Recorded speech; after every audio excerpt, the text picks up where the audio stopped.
Questa tabella illustra la probabilità storica e la distribuzione degli scostamenti, sia per i limiti minimi e massimi che per le chiusure. Evidenzia anche il numero di occorrenze, dette anche frequenze. I dati calcolati sono organizzati in base a una metrica specifica, in questo caso la volatilità, e riflettono il conteggio delle candele della serie filtrata. Ma procediamo in maniera strutturata.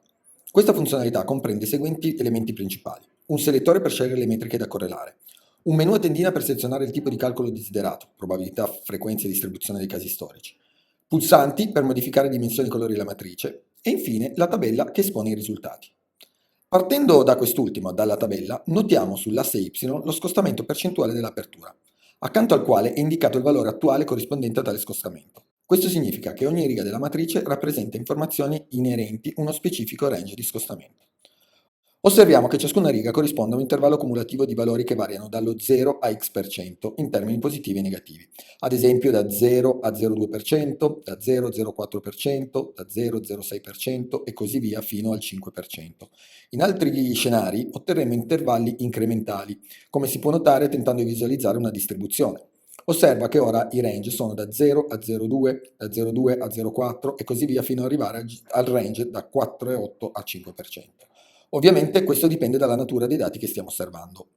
Sull'asse X invece troviamo il raggruppamento basato sulla metrica selezionata, che in questo esempio è la volatilità. In questo caso la volatilità si rappresenta in percentuale, le colonne pertanto rappresentano un range di volatilità tra 0 e 10%, 10-20%, 20-30% e così via. In futuro saranno disponibili altre metriche di raggruppamento, che saranno integrate qui. Per esempio potrai vedere la stessa matrice con probabilità, frequenze e distribuzione organizzate per intervalli di gap e di apertura, ad esempio, o altre metriche. Noterai che il titolo di ogni colonna include il conteggio e la percentuale dei casi storici in cui la volatilità, al momento dell'apertura candela, rientrava in un determinato intervallo. Viene da sé che la somma di questi valori rappresenta il numero totale di candele in esame della serie filtrata. Passiamo alla matrice dei dati. Come accennato, le tipologie di risultati visualizzabili sono probabilità, frequenza e distribuzione, sia per i limiti massimi e minimi, sia per le chiusure, portando a 12 tipi di visualizzazione, in quanto per ogni metrica di raggruppamento sarà possibile vedere sia la percentuale che il numero di occorrenze. Una volta deciso se visualizzare i limiti estremi o le chiusure, puoi utilizzare il menu a tendina per selezionare una delle 6 visualizzazioni disponibili. Probabilità che uno scostamento non venga raggiunto, probabilità che uno scostamento venga raggiunto, distribuzione di questa probabilità, numero casi storici in cui lo scostamento non è stato raggiunto, numero di casi storici in cui lo scostamento è stato raggiunto, distribuzione delle frequenze. Esaminiamo rapidamente ciascuna visualizzazione. La prima mostra la probabilità che un limite non venga raggiunto, con percentuali incrementali che si riferiscono al numero totale di casi per ogni colonna. Ad esempio, vediamo qui che un limite dell'1,6% non è stato superato nel 71% dei casi, ovvero il 71% di 458 casi totali della colonna con volatilità compresa tra 20 e 30%.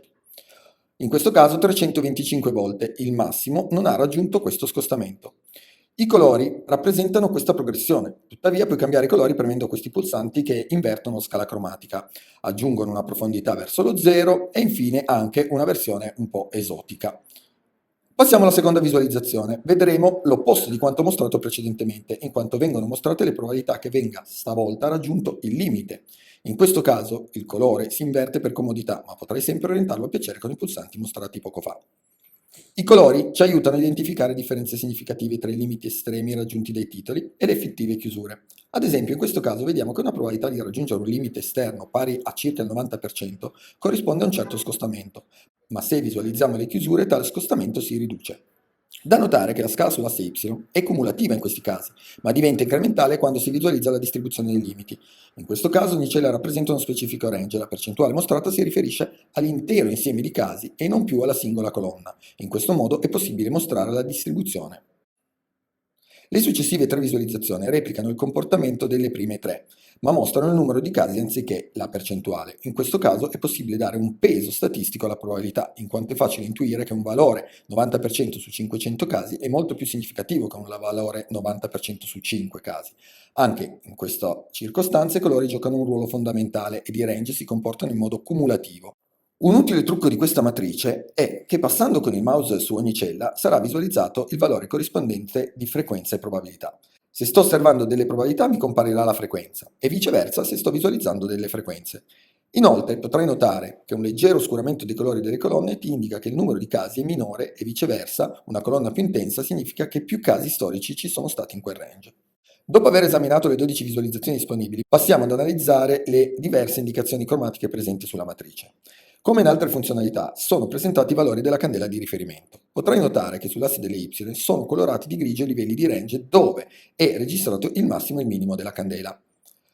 Sull'asse delle X invece viene evidenziato il range in cui l'attuale candela di riferimento ha registrato la sua volatilità.